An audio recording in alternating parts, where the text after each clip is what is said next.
Ultamize.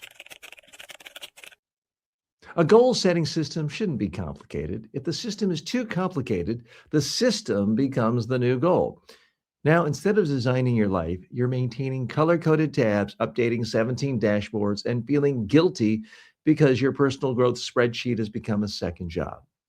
That's not strategy. That's office supplies with anxiety.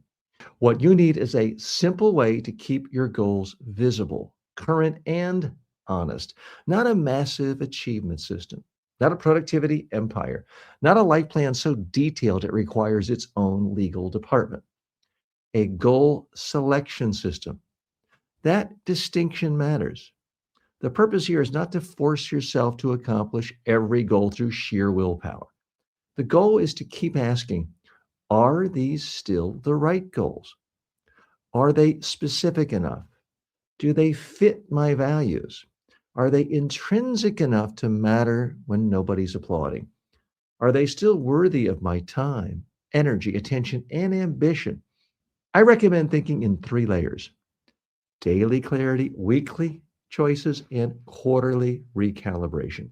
Daily clarity is the smallest layer. This is not where you redesign your entire life over coffee while pretending you're in a documentary. It's simply a short reminder of what matters most. 1 minute, maybe 2. Look at the small set of goals you're currently choosing. Not 27, but a small set. The point is not to motivate yourself with drama. The point is to keep your own goals from being buried under other people's demands. Every day, the world hands you assignments. Emails assign you goals. Clients assign you goals. Family members assign you goals. Social media assigns you goals. News assigns you goals. Your phone assigns you goals. Even your refrigerator assigns you goals, usually involving something with cheese. If you don't briefly reconnect with your chosen direction, the day will quietly become a group project run by everyone except you. Weekly choices are the second layer. Once a week, ask, what did I actually choose this week?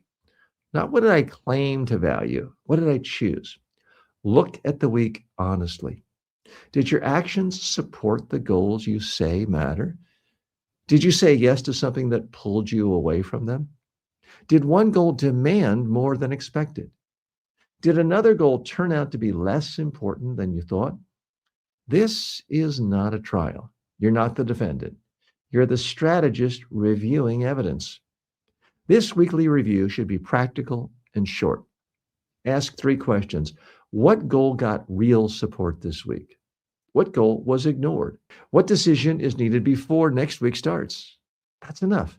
If the review takes 2 hours, you'll stop doing it. If it takes 10 minutes, it might actually survive contact with real life. Quarterly recalibration is the third layer. Every 3 months, step back and ask whether the goals still belong. This is where you're allowed to revise, and you should revise. A goal is not a prison sentence. It's a strategic choice based on what you know now. In 3 months, you may know more. I hope you do. Your business may change. Your family situation may change. Your health may change. Your market may change. Your interest may change. AI may casually destroy another category of work before lunch. Life moves. Your goals need enough structure to guide you and enough flexibility to stay intelligent. I do this kind of recalibration in my own work because the world keeps changing and my interests keep sharpening. There are times when a project sounds exciting to me in theory, but after I look at what it would actually require, I realize it doesn't deserve the next season of my attention. That's not quitting, that's editing. And editing is one of the most underrated goal setting skills. A great life is not only built by adding better goals, it's also built by deleting goals that no longer fit. The quarterly question is this: what should stay, what should change, and what should disappear? Some goals stay because they're still central. Some goals change because the original version was way too vague, too extrinsic, too broad, or too expensive. Some goals disappear because they were inherited, outdated, contradictory, or simply not worth the life they would require.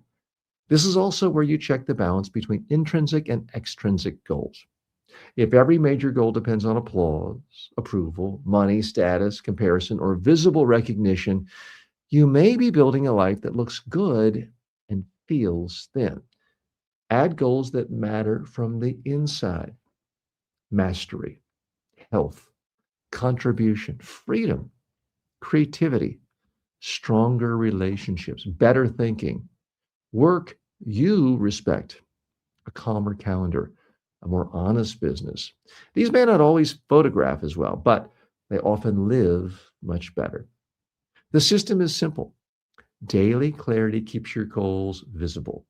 Weekly choices keep them honest.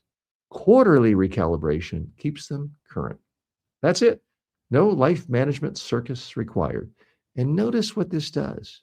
It keeps you focused on setting and selecting the right goals before you obsess over achievement tactics. That's the right order. First, choose well. Then, execute. First, define the life you're designing. Then, build the habits that support it. First, decide what deserves your ambition. Then, give that ambition somewhere worthy to go. Because strategic goal setting is not a one-time ceremony. It's an ongoing conversation with your own life. Daily, you remember. Weekly, you choose. Quarterly, you recalibrate. And over time, that simple rhythm helps you stop drifting into goals by accident and start choosing them by design.